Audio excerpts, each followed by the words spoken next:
Now, safety. I know that's a real important issue for all of you. And I think we need to think about risks slightly differently than we often do. And just as an exercise, what I've done is put on this sheet what your odds are of your baby not dying. Because we talk so much about there's a 2 to 3 times increased risk of death after this and that, and it sounds enormous. And the idea that a baby will die is something so unacceptable, so really completely unacceptable, that we want to believe that there are ways to guarantee that that will never happen. Well, guarantees, I think, are impossible, but we need to also think a little bit more clearly about what exactly these risks are. And if you turn it around, in the Netherlands at the moment, with our supposedly high perinatal mortality rate, 990 out of every 1,000 babies do not die. And this is everybody. Babies that get born after 24 weeks of pregnancy, babies that are growth restricted. Out of the whole population, 990 out of every 1,000 babies do not die. And then when we look at babies who are fully grown and who are born around term and who don't have a birth defect, 999 out of every 1,000 babies do not die. And of every woman who starts her birth with a midwife, who's considered low risk by this definition that midwives and obstetricians have agreed on, 99.4 out of 1,000 babies do not die. So the risk of your baby dying when you receive care from a midwife, when you have the option to choose between a home or an outpatient short-stay hospital birth or a birth center birth, are tiny. And I can't give you guarantees, but the odds of you having a healthy baby that is not going to die are really huge. So this should not be something that's in the forefront of your mind. It's not like you really run a great risk of losing your baby when there aren't any particular issues going on. And I think that's important. It's difficult to reason that way because it's also not what you read in the newspapers, but we need to keep that in mind. And it would be great if we could make the risk zero, because isn't that what we would all want? Because every baby that dies, of course, is a trauma for the parents. But there is no such guarantee. The only way to be guaranteed that you won't have a baby dying is to not become pregnant. I mean, life has risks. And what's important to realize in the discussion in the Netherlands, that all we focus on at the moment is the risk of a baby dying when the care is either at home for home birth or when the midwife takes care of the woman. And the idea is that medical interventions can help lower those risks. But we never talk about the risks that medical interventions themselves bring. And I think we need to do that today. If we're going to be open and honest with each other, it's very important to talk about that too. And every medical intervention has a risk. Every single one of them. And of course the risks are small, but so are the risks that we're talking about anyway. Medical interventions are meant for difficult births and for difficult pregnancies, and then they're incredibly beneficial. Some women need cesarean sections to save the life of their baby. Some women need treatments to save the life of their baby. But the more normal a pregnancy and a birth is, the less likely it is that the medical intervention will help. And then the side effects will start to weigh much more heavily. And it's an illusion to think that medical interventions can improve a normal birth. Normal births cannot be improved. And I think that's the key to thinking in risks. And that's where it comes, where the woman being in charge comes in, where the woman believing in her own strength comes in. Don't think that if you run to an obstetrician and you say, this is too difficult for me, I'm too scared, I can't do this myself, it's not safe enough, you take care of me. That will not give you a guarantee that that will actually improve your outcome and the health of your baby. It's sad, but that's the way it is. And still we want to believe that all these interventions that we have are not only good for a group of women that really needs them, but if they're good for a group of women that really needs them, they should be good for everybody. And they're not. So don't believe that.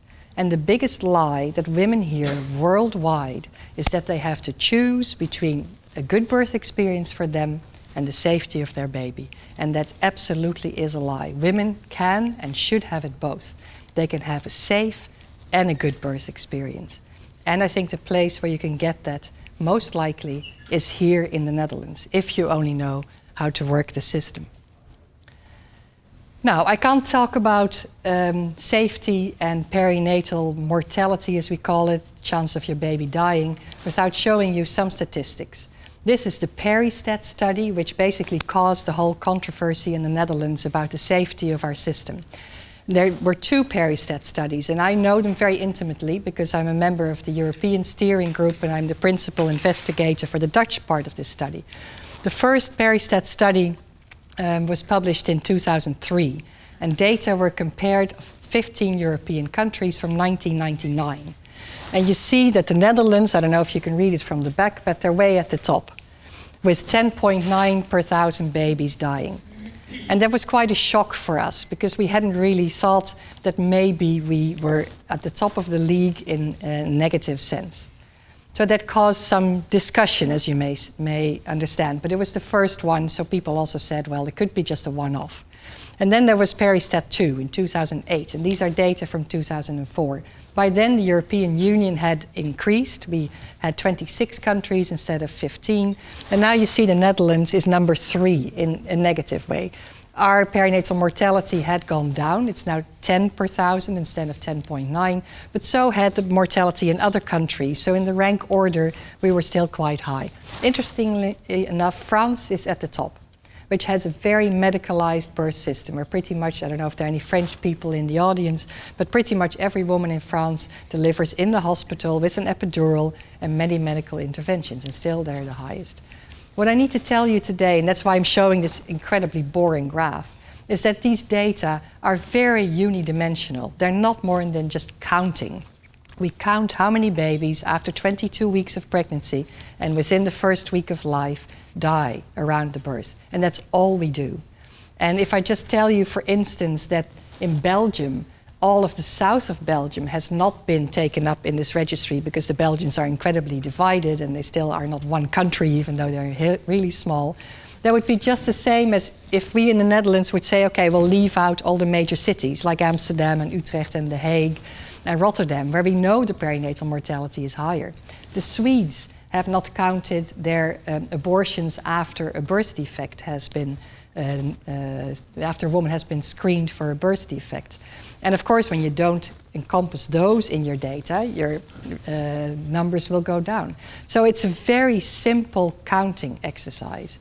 And it's important to do because it should raise questions in each country on what's going on. But it can never serve as, oh, now we know where our problems lie and how we need to change our system. And unfortunately, that has happened in the Netherlands. And I'm really unhappy about that. Because most of the babies that die, also in the Netherlands, are not the healthy, beautiful babies that I've shown you that are fully grown and that are born around 38 to 41 weeks of pregnancy. No, most babies that die, and that's worldwide, but also in the Netherlands, are those kind of babies who are born far too early, who haven't grown fully, or who have a birth defect, and sometimes a combination of those things. 85% of all babies in the Netherlands that die are not the healthy babies. They're babies like this.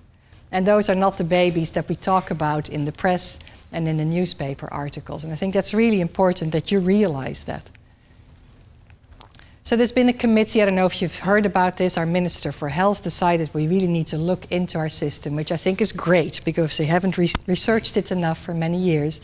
They issued a report in January of 2010. And all the recommendations in the report, I think, are incredibly sound and are recommendations that every country could adopt easily.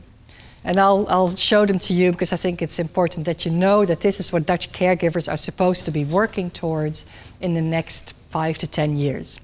What was at the top of the list is listen to wishes and expectations of women. Great. More prevention and preconception care, also to really prevent these problems like growth restriction and premature births. You need to start early. You can't wait until a woman is in labor because by then there's nothing you can do anymore. Educate women about their choices. Educate them about how they should conduct themselves to have a good pregnancy and the best possible birth for their baby. Improve professional collaboration. Always great, and I think we should really do that in the Netherlands. Improve care for poor women and ethnic minority women. offer continuous care, make sure women are not left alone during the birth, and offer 24/7 emergency care. Because there are lots of stories about women being referred to an obstetrician and then ending up with not the trained obstetrician but the junior resident, and that's something that most people believe is not a good idea, and I agree with that. So that was something that was also in the report. Unfortunately, what the newspapers picked up basically was only about the 24/7 emergency care, and then they gave their own twist on this. And this is just an example of the stories that came out after the report was issued, because we've had a number of waves of very, very damaging newspaper reporting about the safety of our system, which if I was a pregnant woman, I'd find utterly terrifying. So it says pregnancy is a disease. I thought that was the worst one in NRC, one of our leading newspapers. Emergency care against perinatal mortality, against baby mortality. Dutch system of delivering babies is not safe. All those stories, and the impression you get is really that it's incredibly dangerous to have a baby in the Netherlands. And I can really imagine that many pregnant women must have felt like this when they read this. Or maybe they were just completely panicked and felt like this. And those of you who are a bit more religiously inclined may have felt like this. But it's not nice to see these headlines, because it also makes you feel like, where can I go? I'm not safe anywhere. And feeling unsafe during a pregnancy, especially when it's so completely unnecessary, is awful. And that's one thing that I really hate about the present atmosphere in our country. That it feels like, you can't go anywhere anymore to get decent care, and the chances of your baby dying are high. And they're not.